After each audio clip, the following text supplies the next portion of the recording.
मैं और मेरा बूढ़ा ससुर घर पर अकेले थे। शौहर के काम पर जाते ही ससुर मुझे हर वक्त बड़ी तरसी हुई निगाहों से देखता था। मैं डरती थी, शौहर को भी नहीं बताती। एक दिन कमरे में गई तो उसने जबरदस्ती कपड़ा उठाकर मेरी शादी को भी बमुश्किल 7 दिन ही गुजरे थे कि मेरे ससुर ने बुलंद आवाज में मुझे पुकारा। मेरे ससुराल में सिर्फ मेरे ससुर ही रहते थे और मेरे शौहर आदिल ने शादी की पहली रात ही मुझे खासी तनबीह की थी कि इनके वालिद को गुस्सा बहुत आता है, इसलिए कभी भी किसी बात से इनकार नहीं करना, क्योंकि वह गुस्से में खुद पर काबू नहीं रख पाते। और मैंने भी उसी दिन से यही देख रखा था कि जैसे ही मेरे ससुर की आवाज आती, आदिल का रंग उड़ जाता, उनकी हिम्मत हार जाती और वह फौरन कमरे से बाहर निकल जाते। अपने शौहर की यह हालत देखकर मेरे दिल में भी ससुर का खासा खौफ बैठ गया था। वो वाकई हर वक्त ही गुस्से में नजर आते थे। अभी हमारी शादी को 7 दिन ही हुए थे और 8वां दिन शुरू ही हुआ था कि सुबह सुबह ही आदिल ने मुझे खुशी खुशी कहा कि आज हम बाहर घूमने चलते हैं। उनकी ये बात सुनकर मैं बहुत खुश हुई थी कि उसी लम्हे ही मेरे ससुर ने आदिल को बुलंद आवाज दी और वह फौरन कमरे से बाहर चले गए। कुछ ही देर बाद मुझे बाहर से उनके चिल्लाने की आवाजें सुनाई दी। ससुर मेरे शौहर आदिल पर बरस रहे थे कि 7 दिन शादी के हंगामों में गुजार कर तुम्हें ये एहसास भी न रहा कि फैक्ट्री में तुम्हारे न होने से कितना नुकसान हो सकता है, और मजीद तुम आज भी छुट्टी करके कमरे में बंद हो और अभी फौरन फैक्ट्री पहुंचो और तमाम वर्कर्स के सर पर खड़े हो ताकि वह कोताही न करें। मैंने तुम्हारी शादी इसलिए नहीं की थी कि तुम हर वक्त कमरे में कैद होकर बीवी के साथ बैठे रहो, और अपनी बीवी से भी कहो कि वह भी अब किचन की जिम्मेदारियां संभाले, क्योंकि यहाँ कोई और औरत नहीं रहती जो इसके नाज नखरे उठाएगी। ये बात सुनकर मुझे बहुत गुस्सा आया, क्योंकि अभी तो हमारी शादी को 7 दिन ही हुए थे और इन 7 दिनों में भी ससुर को नाश्ता मैं ही बनाकर देती रही, और इस नाश्ते में भी मेरे ससुर कई बार बिला वजह के नुक्स निकाल चुके थे। मगर आदिल ने पहले ही मुझे बड़ी मोहब्बत से समझा रखा था कि प्लीज तुम अब्बा की बातों का बुरा नहीं मानना।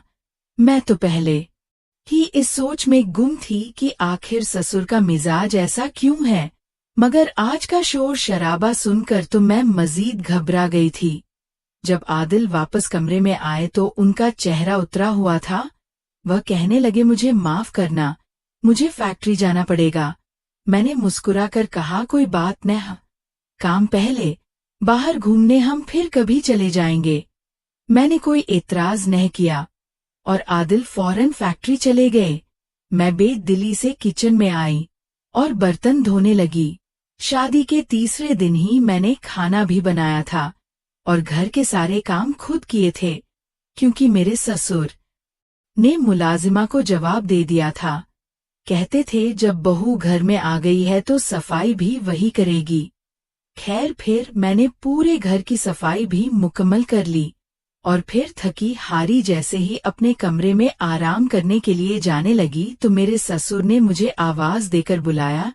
वह अपने कमरे में बैठे हुए थे। मैंने फौरन सर पर अच्छी तरह दुपट्टा ओढ़ लिया, लेकिन क्योंकि वह रेशमी था इसलिए बार बार संभालना मुश्किल हो रहा था। मैं उनके कमरे में गई तो मैंने पूछा, जी अब्बा जी कुछ चाहिए था आपको? उन्होंने मुझे सर से पांव तक बड़े गौर से देखा और अपने होठों पर ज़बान फेरते हुए अजीब अंदाज में कहा, मुझे दूध पीना है। ये सुनते ही मुझे फौरन अपने ढीले दुपट्टे का ख्याल आया, क्योंकि वह मेरे सीने से हट चुका था। मैंने फौरन दुपट्टा संभाला और कमरे से बाहर आ गई।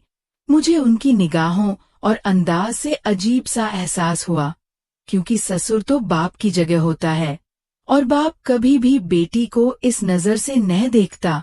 मेरा दिल जोर जोर से धड़कने लगा। फिर मजबूरन मैं घबराहट के आलम में फ्रिज खोलकर दूध का गिलास निकाला और अपने दुपट्टे को अच्छी तरह से लपेटकर दोबारा उनके कमरे में चली गई।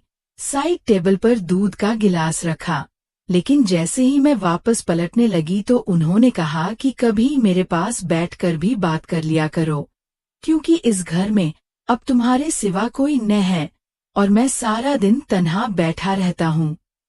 उनके कमरे में बैठने के लिए कोई कुर्सी न थी, इसलिए उनके रुकने पर मुझे बेड के किनारे पर बैठना पड़ा। फिर वह मुझसे इधर उधर की बातें करने लगे और फिर जैसे ही उन्होंने दूध का गिलास मुंह को लगाया तो फौरन पीछे हटा लिया और बोले, ये तो बिल्कुल ठंडा है, मैं तो सिर्फ गर्म दूध पीता हूँ। ये कहते उनकी नजरें एक बार फिर मेरे चेहरे से मेरे वजूद पर गहराई से दौड़ने लगीं, जिससे मेरे हाथों में नमी और चेहरे पर पसीना नमूदार होने लगा। उन्होंने कहा कि अभी जाओ और इस दूध को गर्म करके लाओ। मैंने जल्दी से गिलास उठाया और घबराकर बाहर आ गई। अगरचे गुज़िश्ता 2 दिन से वह आदिल सगाही सख्त लहजे में बात कर रहे थे, लेकिन आज उनका अंदाज बिल्कुल नरम था, जैसे वह कोई और ही शख्सियत हो। मैंने दूध को पतीली में डालकर गर्म किया और दोबारा गिलास में भरकर ससुर के पास ले गई। जैसे ही मैंने गिलास उनके सामने बढ़ाया, उन्होंने दूध के साथ मेरा हाथ भी थाम लिया। मेरे जिस्म में करंट सा लगा। मैंने फौरन हाथ पीछे खींचा तो उन्होंने छोड़ दिया। मैं कमरे से निकलने लगी तो कहने लगे, अरे कहाँ जा रही हो?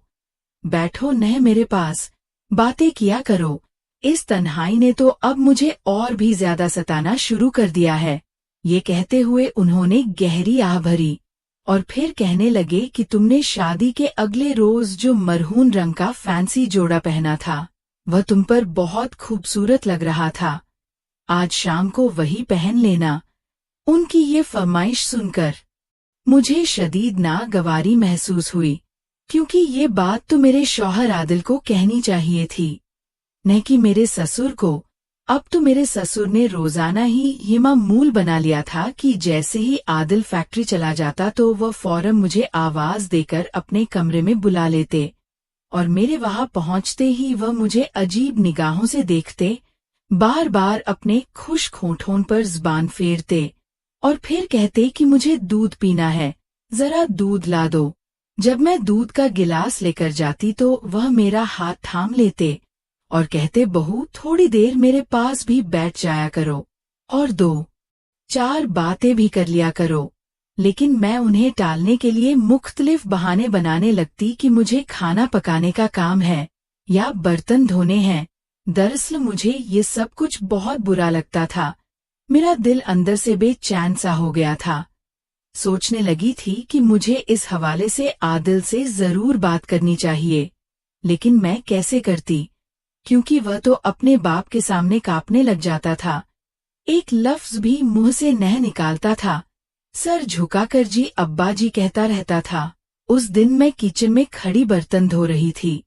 अचानक मेरे ससुर वहां आ गए और जो कुछ उन्होंने मेरे साथ करने की कोशिश की, मैं मुश्किल अपनी इज्जत बचाकर वहां से निकली और अपने कमरे में जाकर दरवाजा बंद करके कुंडी लगा ली। मेरा पूरा वजूद कांप रहा था। मुझे यकीन ही नहीं आ रहा था कि मेरे ससुर मेरे साथ ऐसा भी कुछ कर सकते हैं। मैं बेड पर बैठकर मेरे आंसू रुकने का नाम ही नहीं ले रहे थे। मैंने तहिया कर लिया था कि आज रात आदिल के आने पर हर हाल में उसे सब कुछ बताऊंगी। पूरा दिन मैंने कोई काम नहीं किया, अपने आप को कमरे में बंद कर लिया था। मेरे ससुर बार बार दरवाजा खटखटाते रहे कि भूख लगी है, खाना दे दो, लेकिन मैंने न दरवाजा खोला और न ही कोई जवाब दिया। मेरी जगह अगर कोई और लड़की होती तो वह भी यही सब कुछ करती जो मैंने किया। रात को मेरे कमरे का दरवाजा जोर जोर से पीटा गया। बाहर आदिल खड़ा था। वह गुस्से में कहने लगा, समीना दरवाजा खोलो, ये क्या हरकत है, तुम सुबह से दरवाजा बंद किए बैठी हो। जैसे ही मैंने दरवाजा खोला, दोनों बाप बेटा गुस्से से मुझे घूर रहे थे। आदिल गुस्से से बोला, तुम्हें जरा भी शर्म न आती? मेरा बाप सुबह से भूखा बैठा है, तुमने उसे रोटी तक नहीं दी। अगर उन्हें कुछ हो जाता तो इसका जिम्मेदार कौन होता? मैंने धीमी लहजे में कहा कि मैं उनकी जिम्मेदारी नहीं संभाल सकती। बेहतर है कि आप किसी और का बंदोबस्त सोच लें। मेरी ये बात सुनकर आदिल आग बगूला हो गया। पीछे से मेरे ससुर बोल उठे, देख रहे हो बेटा, अभी जुम्मा 8 दिन भी न हुए और ये लड़की अपना असल रंग दिखाने भी लग गई है।